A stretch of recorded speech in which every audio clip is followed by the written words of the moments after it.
Saham BBRI. Ya, banyak orang yang tanya ke saya ya, dan juga banyak orang dekat saya juga tanya untuk yang saham satu ini ya. Kita lihat BBRI ini, saya nggak tahu kenapa kok banyak orang yang hold saham ini. Nanti kita akan coba bedah secara price action dan juga dari inflow market dan opini pribadi saya ya untuk saham BBRI, karena memang BBRI ini dari keempat banking big banks, BPCA, Bank Mandiri, BBRI, dan juga BBNI. BBRI ini yang punya kecenderungan outflow paling besar dibandingkan ke empat saham tersebut. Jadi dibandingkan dari empat saham tadi, yang punya outflow terbesar menurut saya di tahun 2024 ini yaitu BBRI. Itu kita sudah outflow bertriliun-triliun ya, 10 lebih triliun total outflow di tahun 2024 ini. Nanti kita akan coba cek untuk pergerakannya gimana. Tapi sebelumnya saya mau info sama teman-teman bahwa semua informasi yang nanti akan kita sampaikan itu bukan merupakan ajakan beli dan juga jual, hanya edukasi ya dan opini pribadi saya. Jadi teman-teman harus lakukan analisa ulang lagi secara mandiri. Itu aja sih dari saya. Langsung aja kita akan coba cek untuk BBRI ya. Saya akan hapus semua cat saya sehingga ini catnya bersih ya BBRI. Teman-teman bisa lihat sebenarnya kalau kita lihat dari time frame monthly, untuk BBRI ini pergerakannya uptrend ya, sangat uptrend, dan ya nggak ada masalah sebenarnya ya. Kita lihat dia bergerak dalam channeling yang cukup solid ya di sini ya. Kita lihat membentuk channeling dan at some point dalam beberapa waktu ke belakang dia breakdown dari area channelnya seperti itu. Untuk monthly time frame-nya gitu ya. Kurang lebih di sini kita breakdown ya, break, retest, dan sudah valid untuk melanjutkan lower low-nya seperti itu. Jadi secara monthly memang kita lihat ada potensi perlambatan tren. Lalu kita akan coba turunkan ke weekly time frame biar kita dapat gambaran yang lebih jelas. Untuk weekly time frame sebenarnya kita punya area supply ya. Ini merupakan area supply sebelumnya. Kita lihat bisa kita jadikan demand juga di area-area tersebut, tapi saya akan ambil area lowest yang ada di bulan April 2022 ini, karena secara overall kita melihat ini merupakan area support ya sebelum dia breakout naik ke atas gitu ya. Berapa kali membentuk higher low, ini merupakan area support penting juga yang perlu kita perhatikan. Jadi saya akan ambil area support ini, kita sudah sempat retest sekali dan sekarang ongoing retest yang ketiga kalinya. Jadi kita sudah retest dari area support tersebut sudah 3 kali, dan kita akan melihat apakah support tersebut bisa ditahan dengan baik atau tidak. Itu ya untuk BBRI. Semoga cukup clear dan cukup jelas bahwa kita sekarang posisinya sedang berada di area support seperti itu. Supportnya di area berapa? 4000 ini kan bisa jadi area support ya, sekaligus angka psikologis. Jadi teman-teman bisa jadikan 4000 itu area targetnya teman-teman. Kalau nanti ada rebound, 4000 bisa dijadikan area mungkin reakumulasi kembali untuk BBRI yang teman-teman sangkut di atas bisa mulai coba cicil lagi. Karena memang selanjutnya kita nggak melihat ya, area support berikutnya cukup jauh, ada di sini kurang lebih. Kenapa saya ambil di sini? Karena ini merupakan area resist, support, resist, dan support ya. Jadi ini ada area flipping yang cukup penting di sini. Kurang lebih di 3750 itu merupakan area dari BBRI yang perlu diwaspadai juga. Kalau nanti dia bisa revisit area sana, pastikan teman-teman yang suka dengan BBRI punya dana yang cukup untuk bisa averaging down buat yang masih sangkut di atas seperti itu. Jadi ada dua area secara price action saja saya akan bahas ya. Karena kalau kita bahas secara daily sih kayaknya agak susah ya, karena memang di daily ini kita nggak melihat apapun selain bearish channel yang sudah terbentuk. Ini sudah saya sering bahas di Discord maupun di Telegram, sudah sering saya kirimkan. BBRI ini kurang begitu menarik loh, saya sudah sering info ya, dan nggak tahu teman-teman yang entry itu pertimbangannya apa untuk entry di BBRI. Untuk daily time frame ya, untuk weekly-nya sih cukup menarik ya, karena sekarang berada di area support. Tinggal kita nanti tunggu apakah ada rejection atau perlawanan dari sisi buyer-nya seperti itu. Kurang lebih itu dari weekly time frame-nya. Semoga cukup jelas dan clear dari sini. Lalu kita akan coba make a move lagi ya, BBRI based on pemegang sahamnya. Kita sekarang move ya, bukan melihat dari sisi technical analysis atau harga. Kita akan coba fokus dari pemegang saham.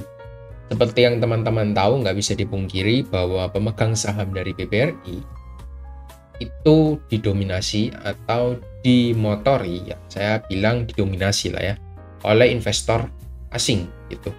Meskipun kita lihat struktur kepemilikan NKRI ya, atau negara Indonesia itu punya 53%. Tapi menurut saya 53% ini investor pasif gitu ya. Dia nggak beli dan juga nggak jual. Nggak mungkin kan negara Indonesia itu beli dan juga jual. Jadi trading seperti kita itu nggak mungkin. Jadi kita bisa pastikan 53% supply yang ada saat ini itu di lock ya. Di lock itu tidak bergerak. Jadi dia investor pasif ya. Which is itu negara kita sendiri, Indonesia. Sisanya kan teman-teman bisa lihat ya, 46 ini masyarakat non warkat. Ini juga termasuk dari foreign dan juga lokal. Jadi secara keseluruhan. Dan kita bisa melihat secara grafik yang tertera ya dari holding composition di 1 tahun ke belakang, ini ada cenderung penurunan ya dari sisi investor foreign ya. Kita lihat investor foreign ini di bulan Januari 2024 dia memegang 36% dan 10% itu dipegang oleh retail atau lokal. Lokal itu juga banyak ya. Dari institusi lokal, dari reksadana, lalu dari pension fund itu juga masuk lokal semua gitu. Kita berbicara untuk semua lokal ya, bukan retail seperti kita. Retail seperti kita mah harusnya nggak sampai cuma berapa persen ya, harusnya nggak sampai 1% retail seperti kita. Jadi kita bisa bicarakan ini untuk lokal keseluruhan 10% dan foreign 36,68 ya teman-teman ingat. Dan di per bulan November terakhir kita lihat porsinya berubah. Retail pegang 14% dan foreign 32%. Jadi kepemilikan retail ini cenderung naik dan kepemilikan foreign cenderung turun. Dan teman-teman bisa lihat ya, kalau rumusnya saham-saham yang memang dimotori oleh foreign biasanya ketika kepemilikan foreign itu turun, itu menandakan sahamnya sedang lagi distribusi. Karena kenapa? Nggak bisa kita pungkiri yang menggerakkan harga dari keempat banking ya, saya bilang keempat banking, itu semuanya dari foreign, bukan dari lokal gitu. Karena seperti yang saya info tadi ya, 53% ini tidak dipermainkan atau harganya mereka tidak jual beli untuk sahamnya ya. Negara Indonesia ini nggak beli, nggak trading seperti kita untuk sahamnya. Jadi yang mainkan otomatis 46%. Nah 46% ini, nah ini kepemilikannya teman-teman bisa lihat 35%-nya dimiliki oleh foreign, 10%-nya dimiliki oleh lokal. Otomatis barang yang banyak beredar itu dari foreign, dia punya mendominasi kepemilikan barang yang lebih banyak daripada kita gitu. Jadi mereka yang mengatur harga otomatis. Dan kita bisa lihat dari juga kepemilikan atau pemegang sahamnya jumlahnya cenderung meningkat dari bulan Juni sampai November ya. Dari yang sebelumnya 545 kita meningkat 70.000 pemegang saham dalam waktu 6 bulan saja ya, 6 bulan dari Juni sampai November, 6 bulan kepemilikannya meningkat 70.000, which is itu sudah 15% ya. 70.000 dari 550, 15% untuk peningkatan jumlah pemegang sahamnya. Kalau jumlah pemegang sahamnya meningkat, teman-teman bisa simpulkan sendiri bahwa sahamnya otomatis akan turun. Kenapa? Ya seperti yang saya infokan tadi, retail itu memiliki sedikit barang dan ada banyak orang yang mau beli, ya sudah, foreign-nya berjualan nih, aku kasih kamu nih 70.000 kan, kita kasih, kita bagi-bagi, mereka distribusi, dan itu terlihat dari price action yang terjadi dalam waktu 1 tahun ini.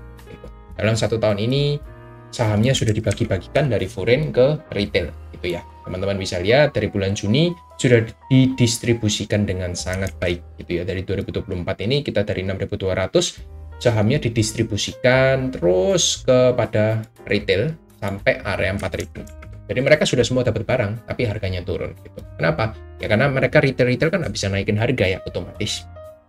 Jadi harganya otomatis turun.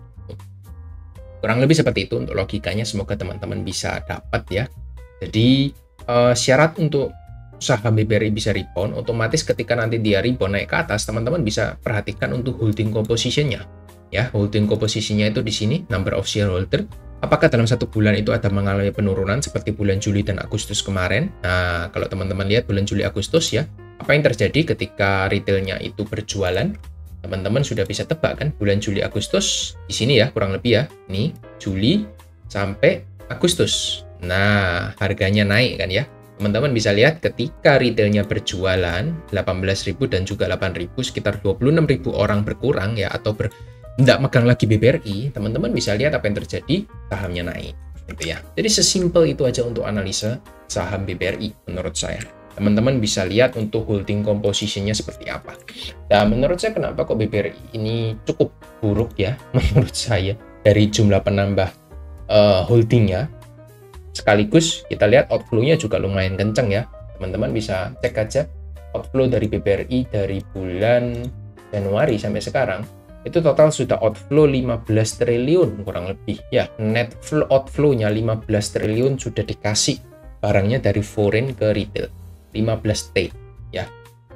Ini ya yang beli teman-teman bisa lihat brokernya lokal semua. YP, XL, CC, OD.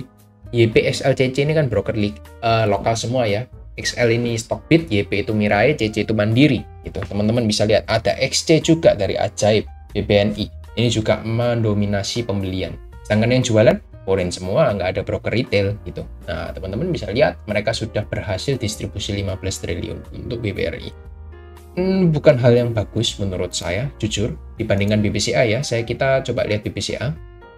Number of shareholder-nya, teman-teman bisa lihat dari bulan Juni ke November, bertambah sih, iya bertambah. Tapi cuma berapa? 6.000. Nggak nyampe 1% nambahnya. Dari 359, 360 ke 365. Ya, kita bulatkan ya 6.000 lah. 6.000 itu 10%, 1%. 2% penambahnya, nggak nyampe 15%. Maka dari itu teman-teman bisa lihat BBCA penurunannya nggak separah dari BBRI gitu. Meskipun memang distribusi juga, tapi nggak nyampe 1 triliun sih. Saya kira sih nggak masalah. Tapi teman-teman lihat ya, secara strukturnya masih cukup rapi untuk BBCA. Secara inflow masih lebih bagus dibandingkan dari BBRI. Nah, sekarang lagi berada di support untuk BBCA. Lebih enak dari chartnya. Ada potensi kalau saya bilang BBCA untuk naik lagi ke atas gitu. Dibandingkan BBRI ya. Teman-teman lihat untuk BBRI. Dia sudah official hampir ya membentuk lower low yang baru. Ini teman-teman lihat ya. Higher high, higher low, higher high. Lower low, lower high. Ini potensi untuk membentuk lower low yang baru. Nah, teman-teman lihat untuk struktur bearish-nya. Untuk biasanya struktur bearish ini kan struktur yang, nah ini kan struktur perubahan tren ya biasanya. Teman-teman lihat ketika lower low, lower high, lower low lagi biasanya seperti ini. Tapi menurut saya nggak mungkin lah terlalu lama untuk BBRI biasanya. Kita mungkin akan kalau lower low, teman-teman bisa perhatikan dua area support ini. Karena memang secara demand, itu ada area order buy yang paling banyak atau orang banyak berdagang di BBRI itu kurang lebih di range 4.000 sampai 3.500 kalau bisa kita bulatkan ya. 4.000 sampai 3.500 ini range yang banyak diperdagangkan oleh orang-orang. Jadi pasti ada orang ya, pasti ada foreign nanti yang akan take back lagi ya. Ketika dia sudah berhasil distribusi, sudah berhasil jualan ya mereka akan beli lagi di harga yang lebih murah. Itu kan logika orang berdagang ya. Jadi teman-teman nanti bisa mulai lihat-lihat lagi apabila harganya nanti sudah dikasih turun ya mungkin sampai area 3.700 biasanya dia akan sideways cenderung naik lagi seperti ini ya. Di momen ini kan biasanya banyak orang jualan. Nah ketika naik teman-teman ini bisa lihat untuk holdernya dalam 1 bulan ini keluarnya tiap bulan ya. Jadi nggak bisa tiap hari, 1 bulan sekali untuk shareholdernya. Teman-teman bisa cross check lagi. Apakah ada penurunan jumlah investor seperti bulan Juli dan Agustus? Kalau ada, teman-teman bisa pertimbangkan dulu untuk cari untuk area supportnya yang penting mana seperti di sini. Nah, seperti dia membentuk channel ini, teman-teman bisa buy on weakness. Gitu. Jadi itu aja sih dari saya ya. Mungkin sedikit pembahasan dari saya dari segi harga target 3.750 sampai 4.000. Lalu dari inflow kita sudah bahas ya BBRI selama 1 tahun dari bulan Januari sampai Desember 19. Kita lihat outflow 15 triliun kurang lebih. Lalu dari pemegang sahamnya saya juga sudah jelaskan sesimpel mungkin ya bahwa ketika ada penambahan jumlah shareholder biasanya akan diikuti dengan penurunan harga. Dan begitu juga sebaliknya sudah contohkan di bulan Agustus dan bulan Juli 2024 seperti itu. Kita lihat di sini juga masih belum begitu bagus ya untuk pemegang sahamnya cenderung berkebalikan dibandingkan BBCA yang masih cukup bagus trennya. Ini masih cukup stabil dan holdernya juga nggak terlalu meningkat secara signifikan seperti itu. Jadi itu aja dari saham BBRI untuk update outlook yang bisa saya coba sampaikan. Nanti teman bisa coba ulang-ulang lagi ya kalau bingung bagaimana cara untuk menganalisa BBRI secara simpel dari technical analysis, inflow, dan juga pemegang sahamnya. Semoga teman-teman nggak kena gocek lagi ketika BBRI dibawa turun lagi ke harga yang lebih rendah. Itu aja sih dari saya. Tapi menurut saya untuk Santa Claus Rally di bulan Desember agak susah ya kayaknya, karena memang kita lihat secara, saya kasih sedikit ya, secara seasonality, secara 10 tahun terakhir ya, rate kita untuk bullish di bulan Desember itu 80%. Jujur, bulan Desember ini potensi kita hijau 80%, tapi di bulan Desember ini merupakan bulan yang cukup anomali, sama seperti bulan 2022 kemarin, kita minus 3,76, di 2022 minus 0,08. Jadi ada potensi ya, di bulan Desember ini kita masuk di bagian yang anomalinya, bukan bagian bullishnya, seperti itu. Jadi kalau kita lihat secara seasonality dari 2023 sampai 2015 itu 90% hijau. Nah, kita kebetulan dapat apesnya di tahun 2024 ini. Kita lihat ya sepanjang 2024 minus ya, minus parah distribusi. Total overall kita berada di tahun yang terburuk dibandingkan 10 tahun terakhir ya. Secara overall kita minus 27,6%. Kita bandingkan dari tahun-tahun sebelumnya, nggak ada ya minus yang sebesar 2024 ini secara overall. Bahkan 2020 pun ya, orang yang panik karena COVID itu kita cuma minus 5,24% ya. 2024 ini mungkin tahun terburuk untuk BBRI sepanjang 10 tahun ke belakang.